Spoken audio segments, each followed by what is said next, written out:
Welcome back to another episode of Ideas to Human Better. I am Eva Payne, and I am so excited about my guest today, Laura Dawn. So I heard her speak at a conference, Meet Delic, and I thought, this is a woman who definitely has ideas on how we can show up better for ourselves and for our communities and the world, really. She is a psychedelic advocate. She is an author and an international speaker. She has been leading transformational retreats for 10 years. She has amazing programs. Her website is awesome. It is livefreelaurad.com. So whether you're brand new to the psychedelic space, or you are well-versed at it, she is an incredible person that you should be following, and she has amazing resources there for you as well. She's currently pursuing a master's degree in creative studies and change leadership.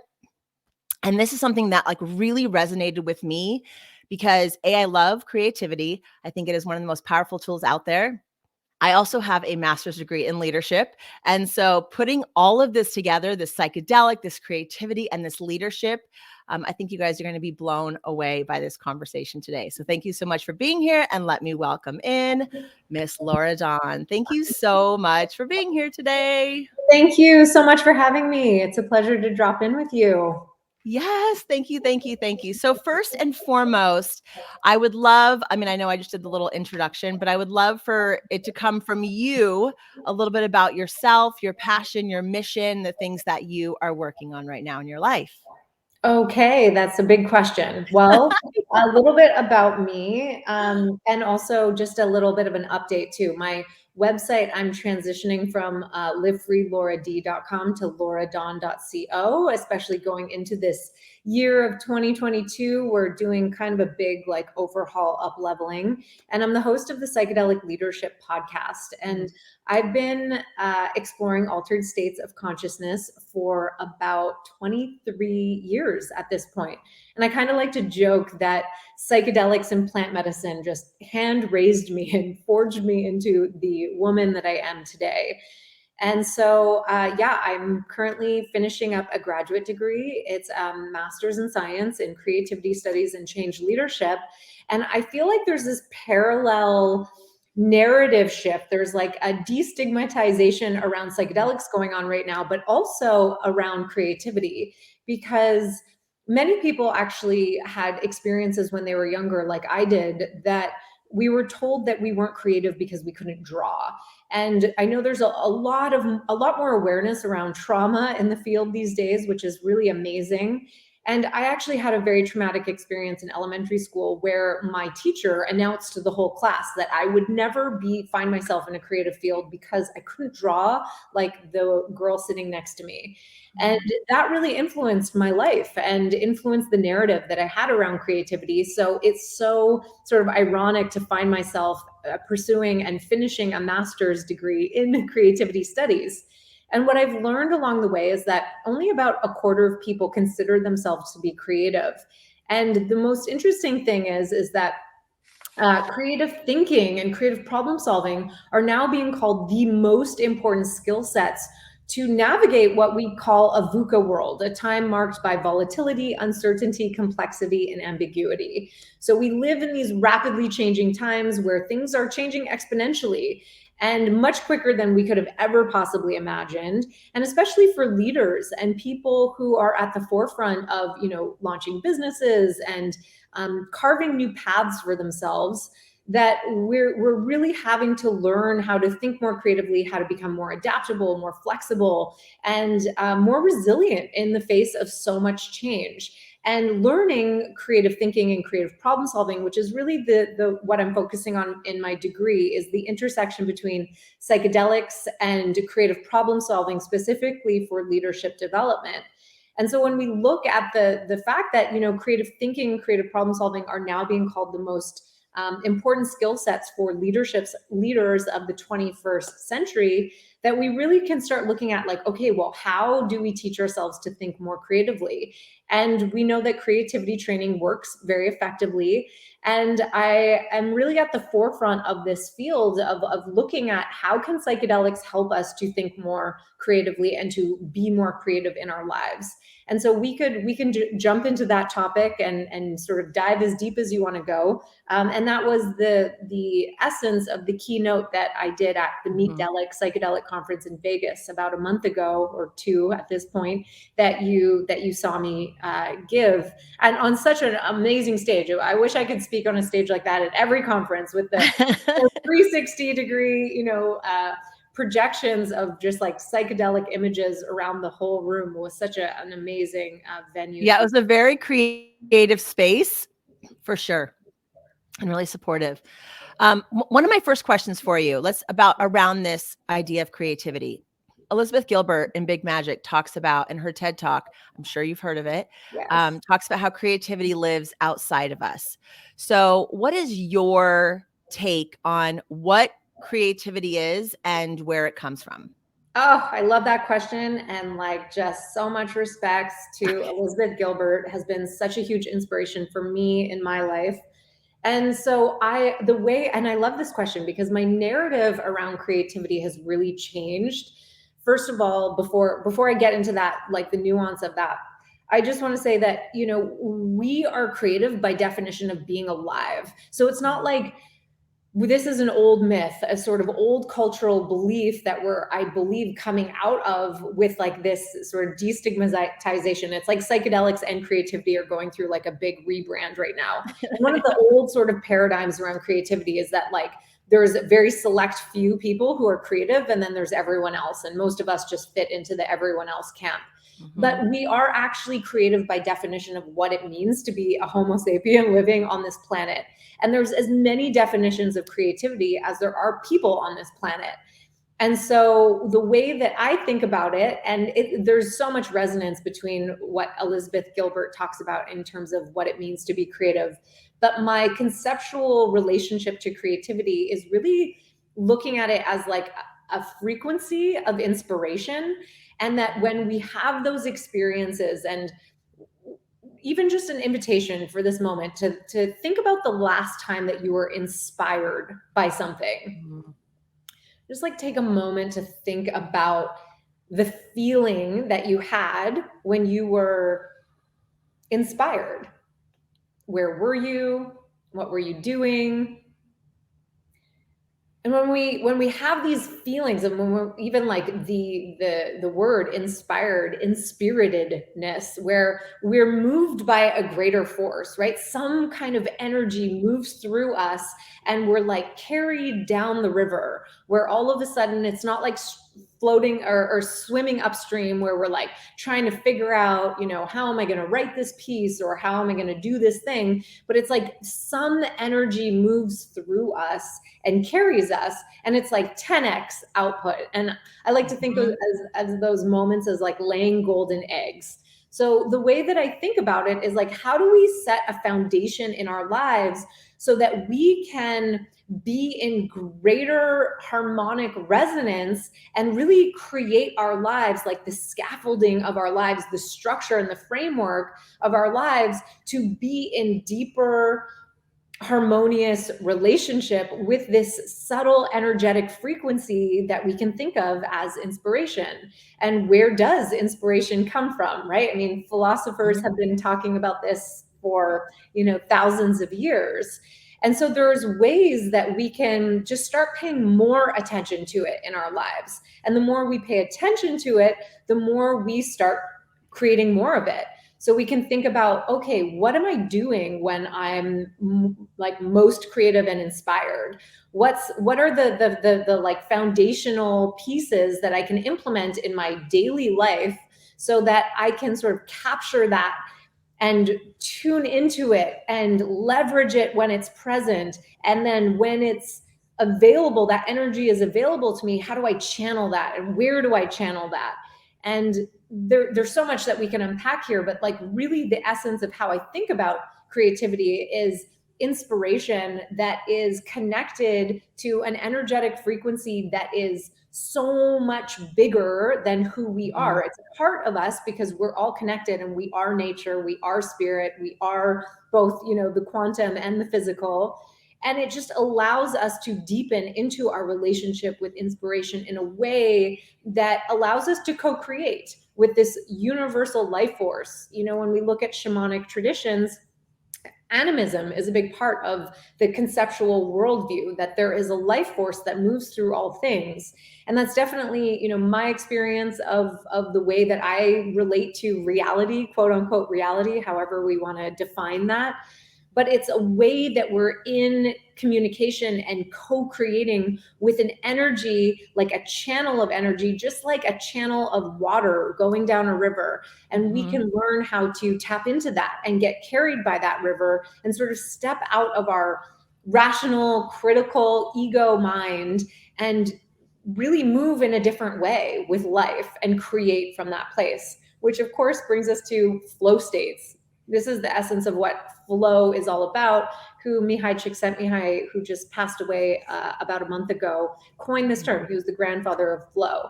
And so there's actually a lot of science and research and also mystic traditions and understanding around what flow is and how to create more of that in our lives. I love that. My whole thing is on flow. So my last book is called The Flow Life Funnel. It's all about the doingness. And my next book, which comes out tomorrow, actually, is called The Magic in Flow. And it's co-authored with And That Which is Creativity. Because like you were saying, it was this idea came in. I mean, it was just like, Eva, you need to write. Yeah. And I set myself up. I sat outside. I took my shoes off. I listened to water, which is funny that you keep talking about water. Listen to just some nice water sounds. And I just went, all right, creativity, let's go. I'm just going to start typing. I'm not going to worry about the grammar. I'm just going to, whatever's inside that needs to come out, let's have this adventure. And I just would start typing and it just poured out of me. And I wrote both books in like a month. The process from getting it from my computer actually into the world was a lot harder, but the creative part of creating it, the words and all of it, I go back and read some of that stuff. I'm like, did this come from me? Right. Where? I wouldn't even know how to explain this back to someone if someone were to ask me a question about this one particular sentence, because it really felt like it was divine from somewhere else. And it was a beautiful process. It was so amazing. Yeah. And so when people listen to that and they're like, well, how do I allow that to happen in my life? And so that's what I'm talking about with like, what is the foundation, and can we set up a foundation in our lives, and can we set up a physical structure? Speaking of which, like you can see all these boxes in the background as I'm moving into a new space. And I really think a lot about creative space. And we know that there's a lot of things that we can do to set up our environment, our habits, our routines to optimize clear, open channel. And I do think that psychedelics also happen to help us tap into that clearing of our channel and being able to step into that centered alignment with spirit, so that we can open that channel and be able to step out of our own way and download and create something from a place that is not rational mind. It's something greater than us. And I love those feelings when we tap into that. And when you tap into that, it feels so good. It's ecstatic. These are the ecstasis states of ecstasis.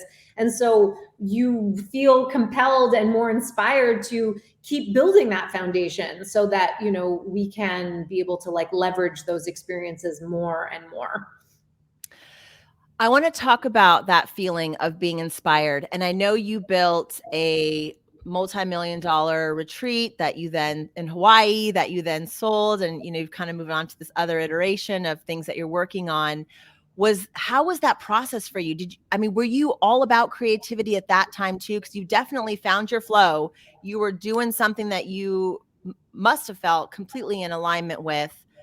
What was that unfoldingness like for you in that journey of stepping in and really building something to that scale? Yeah, so it wasn't a multi-million-dollar retreat center, but we started with nothing, and we created an incredibly valuable asset that was actually really priceless, because we tapped into volcanic hot spring water, and that was the biggest blessing of my life, so something that was actually just totally a priceless experience, to watch like thousands of people come through our center and experience reconnection to the earth, and watching them go through those transformational experiences. So yeah, just kind of wanting to like synthesize a question out of your question, which was like, maybe I'll just share the story actually of what Yeah, happened. no, I'd love to hear the process of Yeah. that. I started a nonprofit when I was 21. It was a summer camp for kids impacted by HIV and AIDS. And so going from an idea, this is what I'm trying to help the viewers with. Someone out there has an idea, like, I want to start this thing, or I want to do this thing, but the journey seems really big, or it seems like, how am I ever going to start that thing, or host that retreat, or Mhm. write that book, or whatever it is, help solve that problem in the world. Yeah. Um, what is that process like, whether you're pulling from your own examples or from the education that you have, but taking that idea, partnering with creativity, and then bringing it to pass? Yeah, for sure. So, I can't really talk about what it means to hold a vision and to anchor and translate that vision into reality without talking about my relationship to plant medicines and to psychedelics. Because for me, that's been such an integral part of Mhm. the way that I'm creating with whatever you want to call it: spirit, the universe, God, whatever resonates for you, source. And so before I say anything else, I just want to say that psychedelics aren't for everyone. I'm not advocating that everyone should go out and try psychedelics. I think it's a very personal choice and a very intimate choice. And I'm pro choice and sovereignty in that decision making process, in terms of how we choose to alter our own states of consciousness. Yeah. And so, I'm pro conscious liberation, if that's, what we want to choose to do with our time and our minds. And so for me, my journey was very much part of, like, psychedelics taught me what it meant to be a visionary.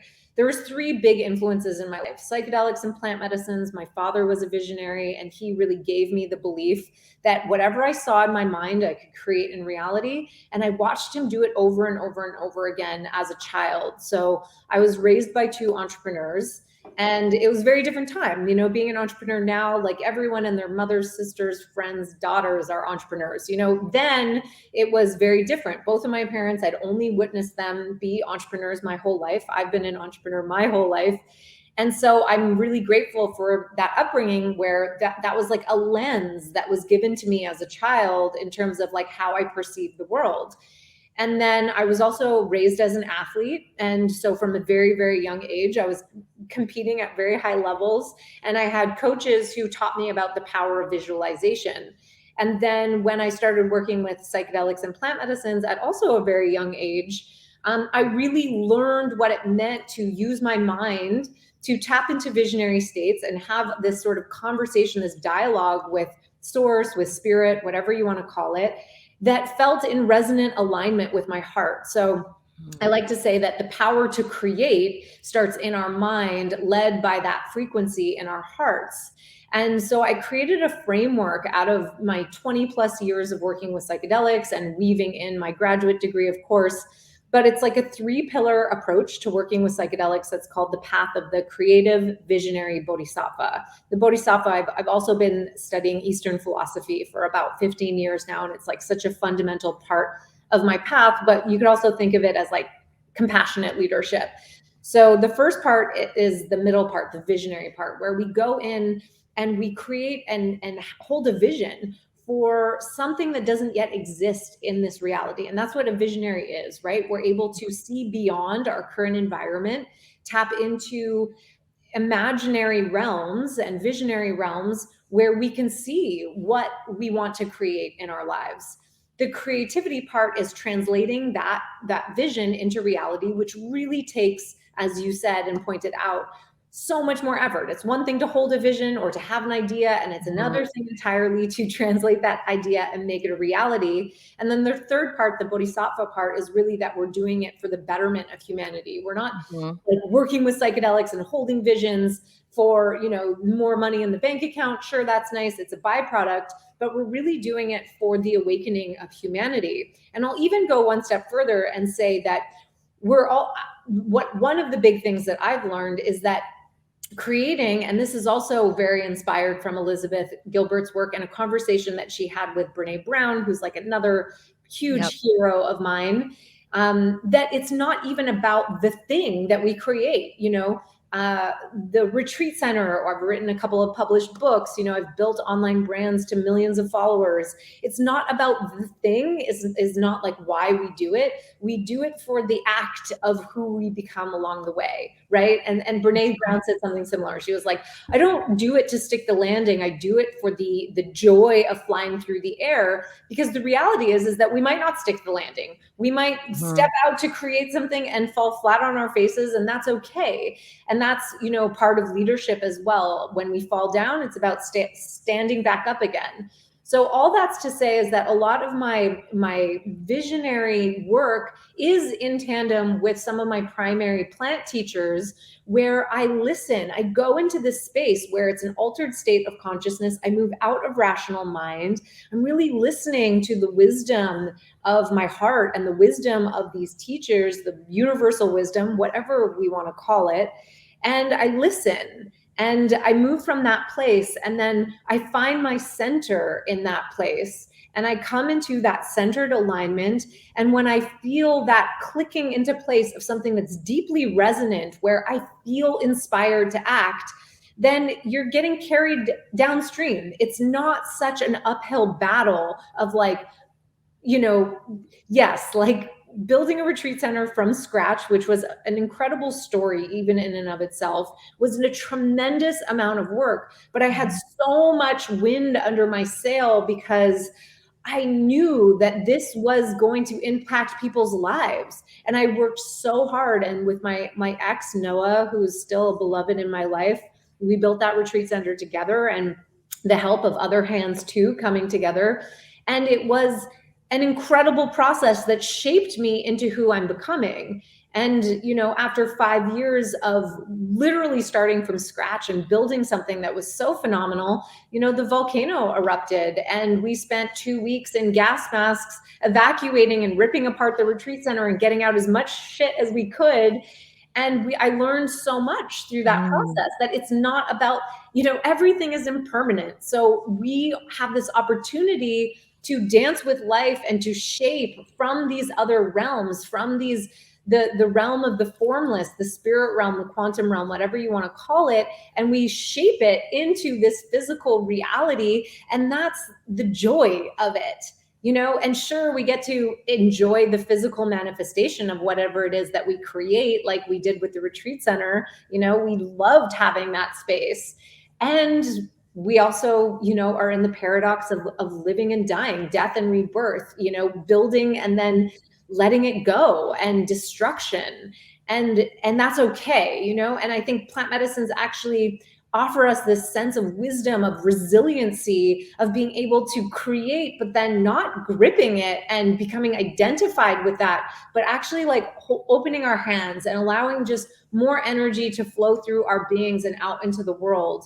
And remember that we're just shaping our lives, but then we also come to pass, and enter back into the all stuff of the ethers as well. And so, we just have this short opportunity to live and to enjoy our lives and to create from a place of inspired joy, And so when I first started working with ayahuasca, I got a very clear vision about the retreat center. It was very clear. And I knew in my heart, I just knew that I was going to create a place like that. And that week I ended up meeting Noah, and we ended up a few years later buying land, and spirit just helped the process along the way, because I just knew in my heart that that was my dharma for that time in my life. And it was an incredible experience, and I wouldn't trade it for the world, even though I don't own it anymore. I have like so many questions that pop up. I love all of this, everything you were saying. So the first question I want to ask you is, what were you doing prior to this idea of the retreat kind of coming into your mind? And what sort of intention did you go in to the ayahuasca session so this retreat could manifest itself? Were you just open, like, okay, whatever's going to happen is going to happen? Or were you on a mission to figure out, like, what can I contribute to the world? What did you go into, and how did you prepare yourself so that that idea could even manifest and become a reality in your mind and in your heart, so you could then pursue it? Yeah, there's a few different questions in there. So Okay, sorry. first of So all, many. that's okay. So the first question, so at that point, I had already been working pretty like deeply with other psychedelics besides ayahuasca. I've been working with primarily LSD and psilocybin, and I was on like a very deep healing journey. And so before I arrived in Hawaii over 10 years ago at this point, I had been living out of a backpack for many, many years. And I think I was living out of a backpack for about 6 years. And really like figuring out who I was. I had other projects. I had launched my first online brand that was all about positivity. I grew that brand while I was traveling to like over 1.5 million followers. I was doing a lot of like life coaching and business coaching at that point because I had sort of had like an early foot into SEO. It's so crazy to think about, but like I was ranked number 1 on Google for the search term positive quotes for about 6 years. And I was doing like ethical business consulting. It was like one of the first things I did was like how to start and market your green business. To think about that now is so funny. And then I went back to school at some point and I got a degree in holistic nutrition because I was struggling with depression and addiction on and off throughout my life, primarily addiction.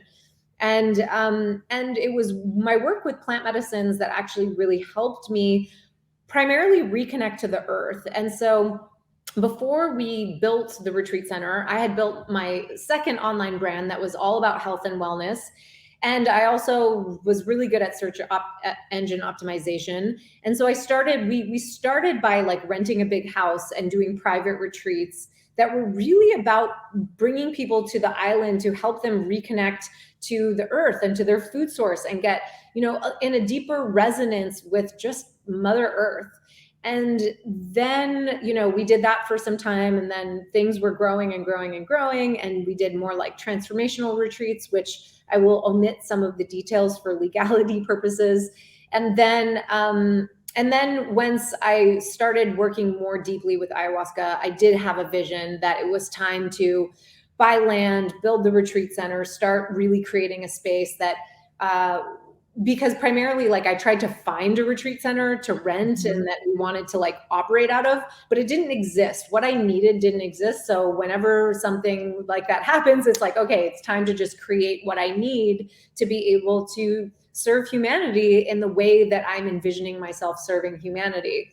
And so in terms of intention, that was a really long time ago. So I don't specifically remember like the intention of that journey, but in general, a big intention that I tend to have when working with psychedelics or before going into ceremony is this intention of like, show me the way. It's more like a prayer or an aspiration or intention, if the word prayer doesn't resonate for you, of like, please illuminate the path before my feet.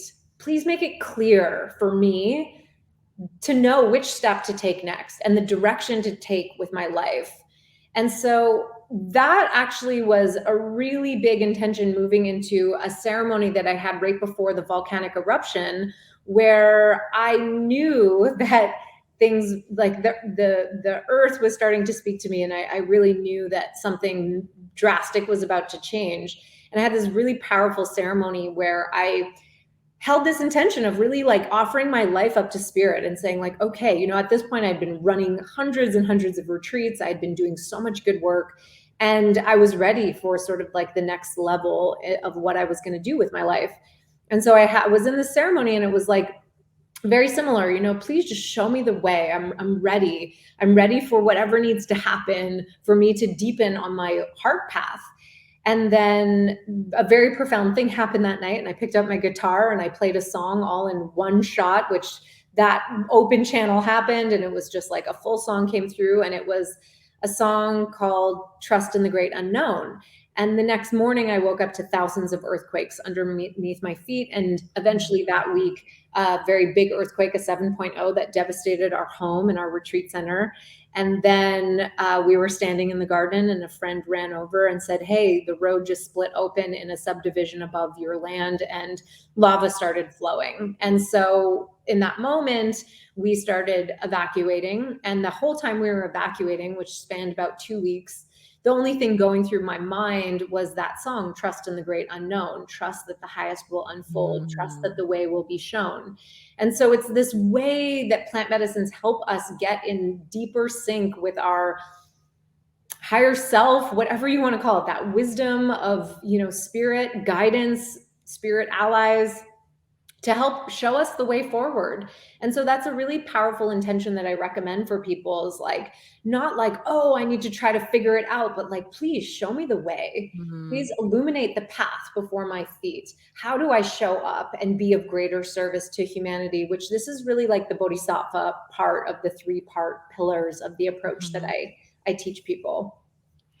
I want to ask you about one door closing and another door opening. It seems like for a lot of people, I'm going to make this assumption, but who have spent so much time, energy, money, just themselves building something, and then it's time for that thing to end. Yours was the earth very much just telling you, here you go. There's time for something new. How do people and how did you transition from that? I mean, were you heartbroken? Were you like, okay, I'm ready to go. It's time for something different. And you kind of just flowed right on to what was next. Like that, I think that being in that dark hallway of like, oh my gosh, I spent all this time building this thing and now I'm starting something new and I don't even know what that next thing is going to be. Getting through that, what was that like for you? And how do you recommend others do it in a way that does have some more flow to it and it's not so much anxiety and hard and sad? It's hard. It was really hard. It was like a year-long dark night of the soul. What's really helpful, number one, I already alluded to it. One of the most helpful things that I think could, if you really learn to embody this knowing that it's not about the thing that you created, it's about how holding a vision of something that does not yet exist and literally rising to the occasion to become the human being that then is able to embody that vision of what you held in your mind's eye, in a previous point of time, and that you became that person. No one can take that away from you. It's the process. It's the joy of creating. And that was such a gift, and I don't think I would go back and gosh, like it's hard to say, but I learned so much through that experience with the volcanic eruption that has taught me an enormous, enormous amount. And I would also say that it's through the dark night of the soul where we go into the cocoon of metamorphosis that then sets the stage for the birthing of something new. And so, there's a fear of the darkness, the dark night of the soul. Like there's so much fear that can come up and grief and just outpouring. I mean, I feel like I have received a PhD in grief in the past 2 years, 3 years of my life, but learning how to hold space for that kind of emotion and that kind of pain and suffering without shutting down and without contracting around it is actually the warrior training of our time, because everyone's getting worked right now. And that made me so strong and so resilient that now I'm strong to hold space for other people who are going through that cocoon of metamorphosis. And it's the darkness that is our ally in this. It's the darkness that we can actually go into a new way of seeing, which is through our inner eye, that allows us to then connect to a different dimension of reality. And that's where we create from. So it's like the epitome of like, the Jedi warrior who is afraid to go into the cave. But when you go into the darkness of the cave and you realize that that's where the power is, it's actually a complete narrative shift around how we work with dark nights of the soul, and with those cocoons of metamorphosis that then allow us to birth into this next level of creation, and that can actually like fortify our spirit on a like cellular level and strengthen the fabric of who we are, that we can move through that time and step out and say, I'm strong, I am resilient, I am centered in who I am. Here, let me help you, brother, through these times of difficulty and change. Let me help you, sister. I know what it's like to be getting worked by life right now. I'm strong enough in my being, in who I am, to hold space for other people going through these. And this is the calling for bridge workers, for spiritual warriors of our time. And I believe that plant medicines are helping us become those people who can then lend a hand, because we're collectively moving through the metamorphosis right now. We are collectively moving through the dark night of the soul. And the more that we know in the darkness is our power to create. It's where I go when I solo sit with my plant teachers. I put on my eye mask and I go into the darkness, and it's through that inner universe that I then have a tapestry, from a blank canvas from which I can create. And that is my creative process. And I learn how to vision and use the power of my mind, very, very powerful science-backed visionary practices that allow us to then weave a new narrative, to connect and embody new beliefs about what we believe that we're capable of creating in this life. And so there's power in the darkness. The darkness is our ally. It is the source of where creativity emanates from, and we can tap into that source. And it's about learning how to breathe and hold present space for the grief and the fear and the difficulty and the emotional turbulence that comes with letting go of what no longer was. And so there are daily practices that we can have that sort of like, press that like pressure release valve, so that we get good at like, oh, yesterday is gone. Who I was yesterday is no longer. And we actually get better at being more fluid in who we think we are, the thoughts we have, our behaviors, more adaptable, more flexible, more resilient in the face of change, which makes the process of actually like flexing the grief muscle on a daily basis and flexing that capacity to say, and like mourn the loss of even just what passed yesterday and the day before that. And if we can get better at doing that on a daily basis and acknowledge the letting go of moment by moment, we're having to let go. The mind is what holds on, but in every moment, we are literally in the river of change in every single moment. It's just only the mind that prevents us from living in that open channel way. We're like, oh no, wait, that person and that thing and that relationship and that home and the car, I need to like have all my, like I got to collect all my marbles and like have it all together and like have all my shit together all the time. But sometimes it's actually just like in the process of saying like, things are always changing, things are moving. I'm not who I was yesterday, and that's okay. I'm in the river of change, that we actually engage with life in a completely different way. That is so beautiful. Like that was very profound.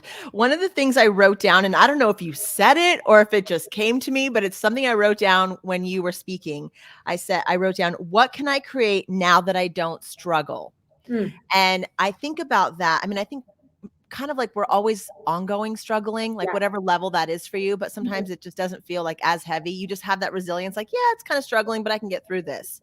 But my question for you is then, when you're not dealing with all of the trauma and drama of your own life, and you've kind of been like, okay, I've worked through some of that, and then you open up your mind to what's possible for you. So like, okay, what do I want to create?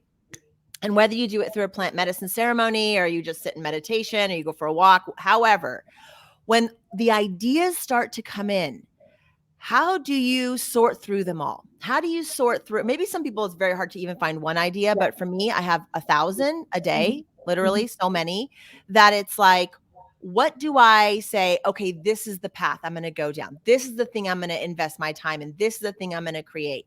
How do we know what the 100% in alignment, let's go, click thing is for us? Yeah, that's such a great question. This is like the core. So I do a lot of one-on-one coaching with people, and this is actually a big thing that comes up, and it's a huge answer that sometimes I'll help people over the course of months set up the structure in their lives. So there's the channel of energy that comes out, and when we tap into flow, how do we know where to direct that? And I'm also like you, I'm an idea generator. So I have a book that I have that's like my ideas book. And I also pay a lot of attention to when and where I get my best ideas, which for me, and I'm curious if that's the same for you, I get my best ideas when I'm working out, when I'm dancing, when my body is moving. I'm at a standing desk right now. That's like the first thing I set up in my new apartment is like my whole workflows. And so again, I create like a very intentional framework around my creative channel so that I can leverage that and harness that power to like the best of my capacity. And it's about listening and feeling the knowingness. So there's actually a lot of different components here, and this is getting like super specific on like strategy. But when I'm doing like my microdosing morning flows, which if anyone wants to start a mindful microdosing practice, you can grab my free 8-day microdosing course that's on my site. And I build that foundation. I talked about that in the beginning. Like, what is the foundation for which I can leverage and tap into and dance with the frequency of inspiration in my life? And how do I learn how to channel that? The channeling it is the scaffolding. It's the way that I'm creating my physical structure in my life, physical and digital as well, and how I stay organized. And so it's like going into the zoom out, zoom in. So like, this is a great time. I don't know when this is going to be released, but we're going into the new year. And so I do a lot of visionary practices. I'm actually coming out with my next episode. It will be the last one of 2021 for the Psychedelic Leadership Podcast that talks essentially about this. Visionary practices. So you zoom out, you get the big picture, and it's an iterative process. So if you're a solo entrepreneur, content creator, creative professional, you're running your own business, it's helpful to like have these sort of ethereal concepts of tapping into flow and all of that. But then I go to my whiteboard and I lay out 2022 and I get clear on what are my top priorities? I ask myself, what do I really care about? What do I value? What's the core of what do I want my year to look like? What do I want my year to feel like? And then I put my top 3 priorities, which for me is incredibly hard. That means I have to say no to about 15 to 20 things that I also really care about. And I create 3 top buckets. And I'm actually in this process for myself right now for 2022, where I say, this is my priority. So my big priority, one of the top buckets is professional speaking for 2022. I'm already booking out. I'm like doing a pretty big push on my speaking engagements for next year. So I've hired a speaking agent. I have a PR agent. Like, it starts with big vision, and then you go into what needs to happen for me to be able to achieve that vision. Well, actually, a lot needs to happen. Like, I'm overhauling my whole brand. I'm redoing my media kit. I'm getting clear on my core message. I'm looking at how does my core message plug into my online programs. Like, there's actually a lot of strategy around this. And this is what I essentially help other people do as well. So if this is like resonating for you and you're like, oh my God, I really want help with like visioning with these visionary practices, but then also getting like strategic and implementing it, then please feel free to reach out and we can set up some like one-on-one sessions, because it really is, there's a lot to it, but it's also so fun to map out a vision and then take those steps to align with what you want to create in your life. So true. I love holding that big vision of something and then like begin with the end in mind, as one of the Coveys would say, and then going, okay, how do I get there? Like when I started the nonprofit, I just knew I want a summer camp for kids impacted by HIV, but I have zero idea how to write a grant, how to do any of this. I don't even know what to call it or where to host it or where am I going to find these kids. And so it was just like the baby step, like what's the first step? What's the second step? I could see the end. So it was always like holding that intention of what I want the end to look like, even though it looked somewhat similar, but also really different than I could have ever imagined. Because, and I'm curious what you think about this. Like, as I built the nonprofit and as I build other things in my life, I bring in people. Like, I don't know where these people come from, but all of a sudden someone's knocking on my door. Someone's sending me a message saying, I love what you're creating. I love what you're doing. And there's this collaboration that happens. And I really believe strongly in open collaboration, in just, there's so much of this, like, this is mine. This is what I created. People unwilling to share their ideas or their processes or whatever. Like, they're so protective over it. And I've always been just the opposite. I'm the one who's like, here's how I run everything. And if you think any of this could work for you, go right ahead.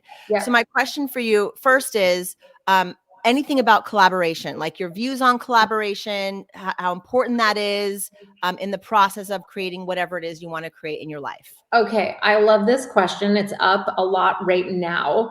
One thing that I just want to add to the last thing is like the one piece that I didn't emphasize on, like, how do you know which vision to go for?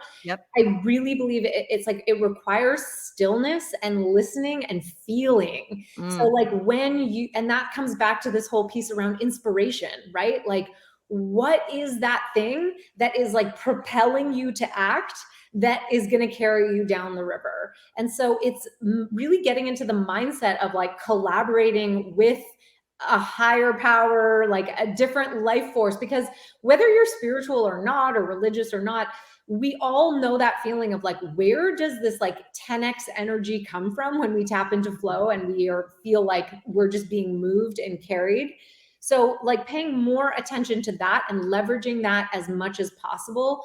Because sometimes I think with the different ideas, and I know this to be, if I'm being totally honest with myself, if I really look at some of the ideas and some of the things, like big projects on the plate that I'm like, oh, I really want to create that, there's like a heaviness to some more than others, where some of them are more rational, like, this would be really good to position myself in this way in the space, or this would be very good for my career, or this would be, and so, and if I have to get really honest with myself, I listen and I feel into it and I go for the thing that's not supposed to be a certain way, but that brings me joy and that I feel that in my heart. Okay. So that's one. Wait, can I touch on that? I really love that you brought that up, because that was another question I was going to ask you, was just on sort of pruning away the things. So when you have that bigger vision, how you're going to execute on it. And I love that you say following your joy.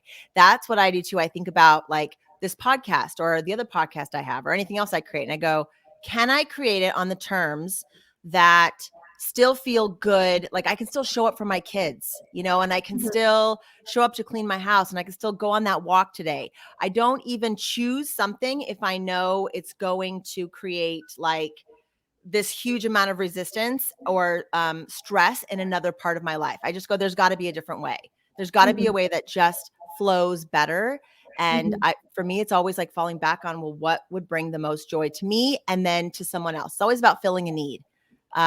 So thank you so much for bringing that up, because that was definitely like one of the things I was thinking about right there. And it's like not to bypass the reality that like being an entrepreneur has all sorts of aspects to it that are like gritty and like, oh, we got to push the boulder. But I think there's a difference between hard work and challenge and struggle.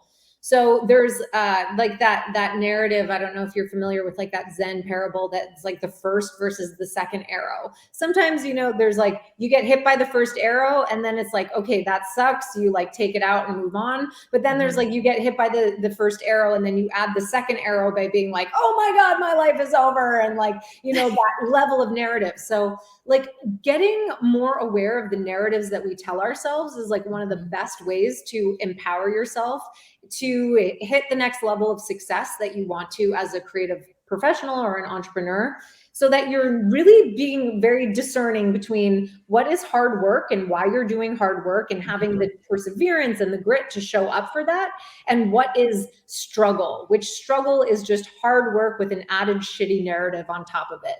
So I think that's being very clear of those two differences. Now, I do really want to talk about collaboration because I Yes, love this yes. question. And it's also another, so like right now, because things are really, in my own personal career, things are really kind of exploding. So I'm like onboarding 2 full-time employees. I have like 6 different people that work for me right now. I'm getting like exponential amounts of, people approaching me around collaborations.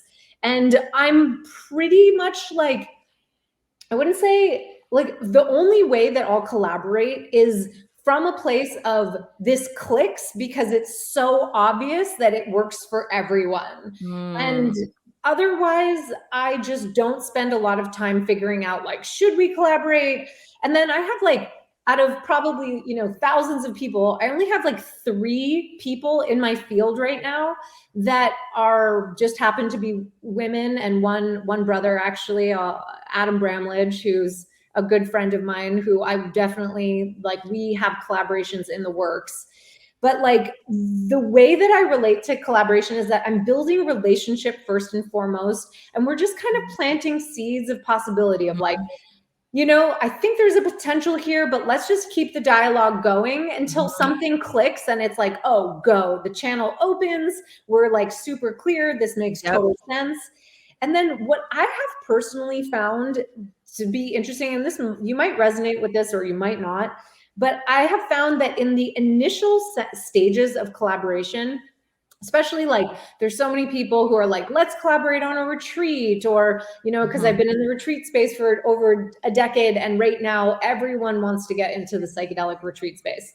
So a lot of people approach me with collaborations, and the way that I kind of work it is like, okay, depending on who it is, like if you're running a retreat, then invite me in to do a talk, or like you lead the project and then you make a clear offer to like have me come in and collaborate, but where one person is like really leading the vision, and then you make a clear offer to plug someone else in until you start working together, and then you build the collaboration from there. So it's like, if I'm launching an online program and I have 3 people that I'm like, I want to plug you into that program. This is my outline for the program. I'm leading this vision. I'm in control of it, or I'm like, influencing the outcome of it. And this is my offer. And then we start working together in that way. And then we build on like a next level collaboration as like the professional relationship develops.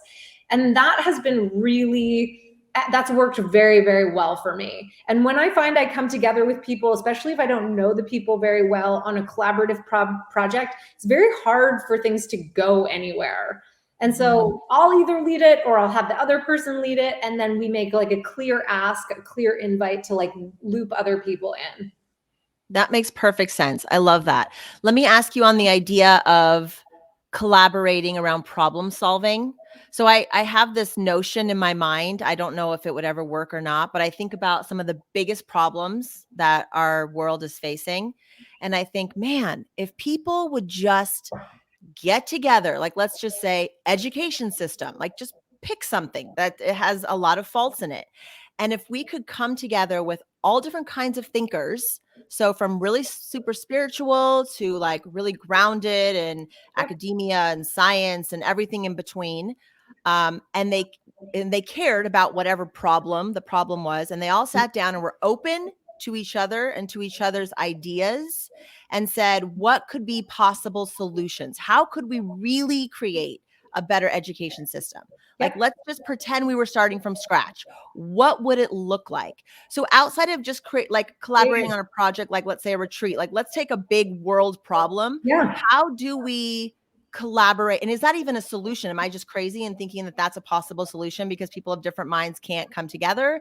Or is there some way that there's some harmony within collaborating to solve some of our biggest problems? 100%. Well, I think that was in my bio. So you're totally speaking my language. This is why I went back to graduate school. And the next round of really big retreats that we're launching is within corporate teams as one sort of like group of people, but then also bringing leaders and executives together from all walks of life to come together. And pretty much like my entire first year of graduate school was training in creative problem solving facilitation, advanced creative problem solving facilitation for teams and for people to come together and actually look at some of the most complex challenges that we face and to integrate plant medicine into that framework.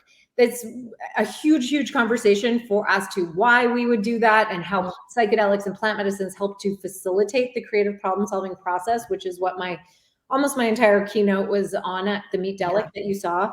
But absolutely, this is the whole purpose and the vision, and what feels like my dharma is actually to be bringing some of the most influential thinkers of our time together to help problem solve and, find solutions to what we call wicked problems. So some of those really challenging problems. And one of the things that I'll say is, I use this problem solving process around a big project that, gosh, should I go into that? It's kind of a bit to explain, but one of the big challenges in the psychedelic space are plant medicine conservation. I would call that a wicked problem, as well as indigenous reciprocity. So a lot of people from Western culture are starting to consume plant medicines now, and it's affecting other cultures, and also the reality of supply and with rising demand. Some plant medicines like iboga, for example, are going extinct in the wild. And so one of the solutions that we came up with was a project called Grow Medicine. And it's an app that we're building to put it in the journeyer's hand. Like if you're consuming medicine, then we want to make it a part of mainstream medicine culture, that you open the app, you click on the button of what you consumed, and it goes towards a partnering organization to give back. So there are ways that we can engage in so when we say creative problem solving, like that's an actual process called the CPS process, and there's different methodologies. I was trained in the foresight method. As I said, it was like a whole year of training to train in this particular method. And so what it requires is facilitation. So when you have a lot of different stakeholders coming to the table to looking at, first of all, you have to get clear on what are we solving? What's the challenge statement? And then there's a whole process that you go through that can span hours, days, months. Some of these wicked problems take a long time to solve, but essentially we come together through like retreat environments where we're working with plant medicines, and then we're leveraging these open windows of cognitive flexibility and teaching. Psychedelics essentially teach us the creative thinking skills that are very helpful to be applied in the creative problem solving process, if that makes sense. So visionary thinking, which I've been talking about, not just some like woo-woo ethereal, concept, but visionary thinking is actually like a very specific creative thinking skill that we learn about in graduate school, so there's there's like 20 something different creative thinking skills that you can learn, that I can make a case that psychedelics help teach us each one of those, that we then leverage in the creative problem solving process to find creative solutions to the challenges that we face. So a challenge that I could see coming up, and I'm curious how you're going about this, is when I think about bringing the stakeholders that can really make a difference in whatever system needs to be kind of revamped. How do you get past the stigma of of incorporating psychedelics into, let's say you're creating this retreat, you're going to bring whatever stakeholders together to solve this problem, but they're in corporate, or they have that, maybe they're not as free and open. How do you get around that so these people? I don't need to get around it. No, they're showing up. Are you kidding me? Like, so the wealthiest people on the planet are working with plant medicines. Like, it is happening. I don't have to do anything. I mean, like, just in case anyone's listening to this and they're like, oh, still of that old paradigm, which is dissolving rapidly. Like, I was just at the Horizons conference. I mean, there's the wave, the psychedelic renaissance is so in full force that there is not enough people and facilitators and retreats to meet this kind of demand right now, in terms of how many people are now seeking out psychedelic journeys for healing, the research is like, a good place to start would be to read Michael Pollan's How to Change Your Mind. That book was definitely a key influential, pivotal role in destigmatizing the narrative around psychedelics, but MAPS phase 3 trials are happening. It is revolutionary. It is revolutionizing healthcare. I mean, it's completely changing the way that we relate to trauma, to healing, to PTSD, addiction, depression, anxiety. And the next big wave is going to, in my opinion, looking at psychedelics and creative thinking and leadership development, which is really a conversation that I'm at the forefront of. But there's no convincing anyone of anything. 20 years ago, sure. Even 5 years ago, definitely. But right now, there are millions and millions of people seeking out psychedelic experiences for the first time because the narrative is shifting. And in our lifetime, I mean, so soon they're going to be legalized. So it's not even, that's happening all on its own. That's awesome. All right, Laura. So what is your big vision now? What is the thing that you are, I know you said you're revamping your website, you're doing some new things, working on the speaking thing. What is the big vision that you are holding that you want to bring forth into this world in this next chapter, this move and everything that you're creating? Yeah, just give me a moment to come into my center around that vision.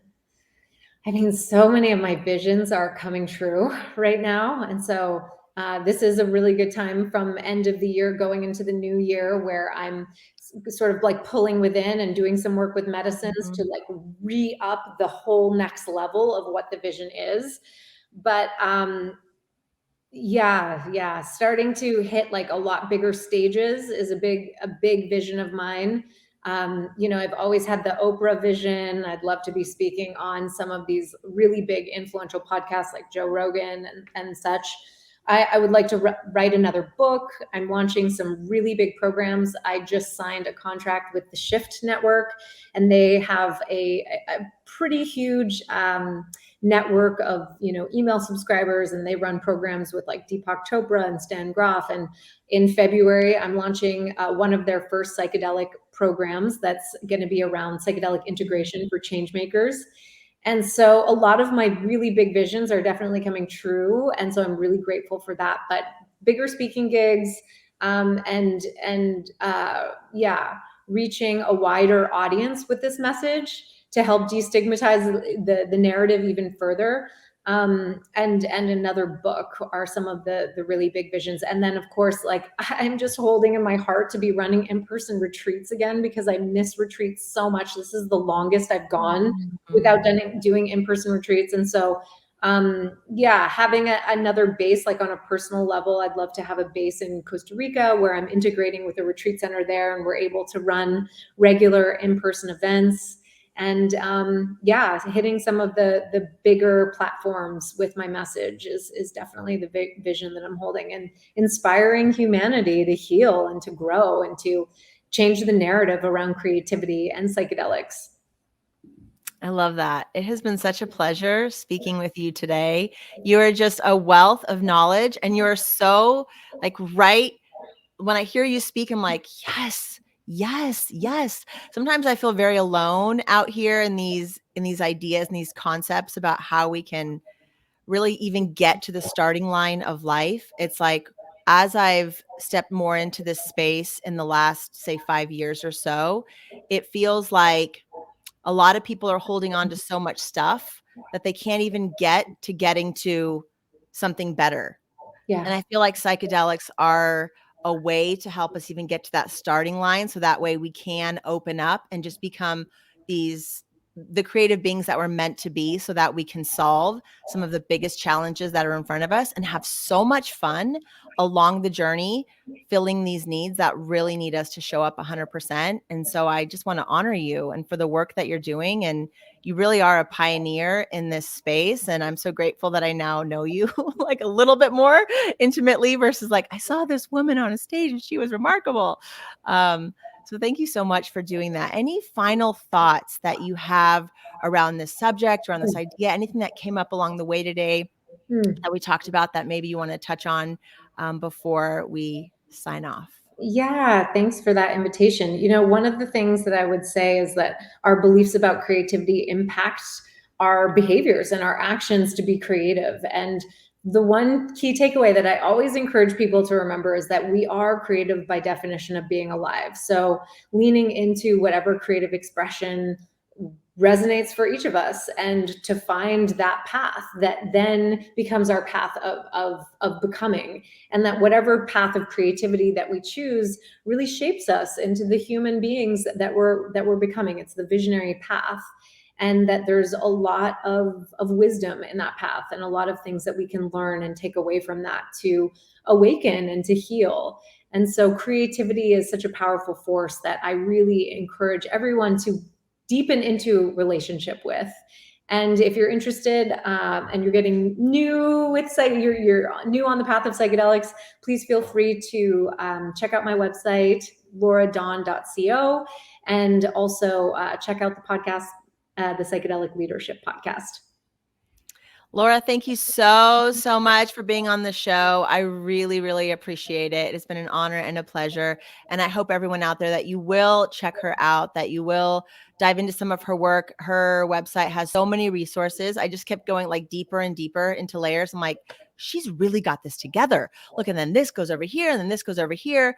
So I really appreciate, just, you can tell that there's a lot of love and passion in the work that you do. And you're not doing this just because it's what you've always done, or what might be easy for you, but that there's really a lot of love and dedication into it. And I love that you're incorporating in this creativity and really being, like I said, that pioneer in this forefront. So thank you so much for that.